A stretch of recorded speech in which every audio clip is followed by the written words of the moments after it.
Hello friends, a very warm welcome to all of you in this new year. Hope you are ready with all of your resolutions and various other things.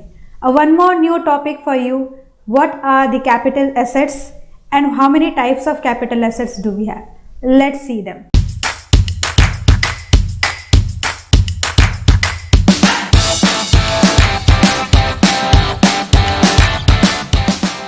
तो capital assets क्या है?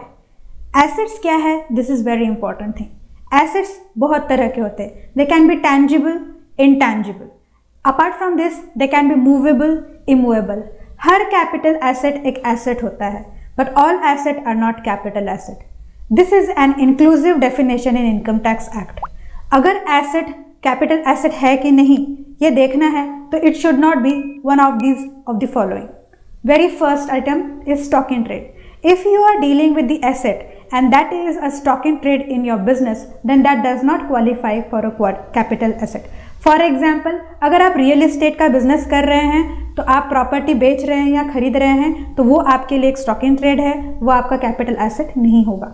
Second item, agriculture land. अगर आप agriculture land बेचते हैं तो India में आपको एग्जेम्पशन है, उस पर कोई भी कैपिटल एसेट उसको ट्रीट नहीं किया जाता. अगर आपको गेन भी हो रहा है तो वो गेन टैक्सेबल नहीं है. Apart from this there are various other personal assets like mobile, car, जिसमें पर्सनल टच इंक्लूडेड है, एक्सक्लूडिंग ज्वेलरी. तो इस तरह के पर्सनल एसेट अगर आप बेचते हैं तो वो भी कैपिटल एसेट नहीं होगा. उसके अलावा various other bonds like bonds which are qualified under the special gold scheme bonds under 1999, तो वो भी कैपिटल एसेट में कवर नहीं होता. तो इस तरह से हमने देखा कि बहुत सारे एसेट्स कैपिटल एसेट्स होते हैं. There are certain exceptions. If you follow those exemptions तो वो कैपिटल एसेट में आता है या नहीं ये आपको समझ में आएगा. अब नेक्स्ट पॉइंट है कि what are the various types of capital assets. There are two types of capital assets, short term and long term. अगर शॉर्ट टर्म आपको समझ में आ जाए तो लॉन्ग टर्म की ज़रूरत नहीं है. The other assets are all long term. What are short term assets?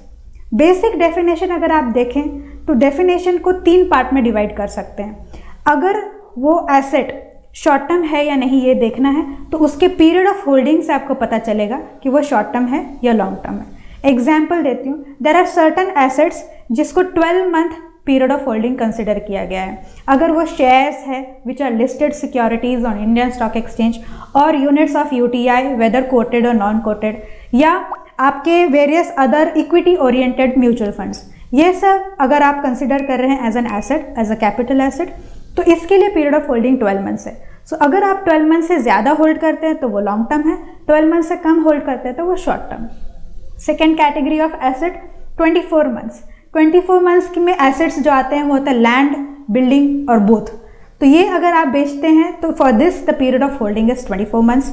और अनलिस्टेड सिक्योरिटीज़ उसके लिए भी 24 मंथ्स है. जो सिक्योरिटीज़ इंडियन स्टॉक एक्सचेंज पर लिस्टेड नहीं है उन शेयर्स या सिक्योरिटीज़ को अगर आप सेल परचेज करते हैं तो उसका 24 months is a criteria. With in 24 months it is short term, beyond 24 it is long term.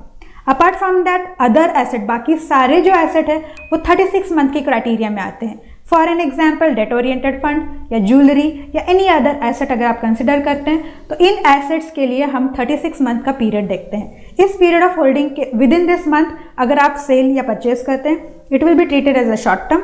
After 36 months it will be treated as a long term. So friends, hope you like this video.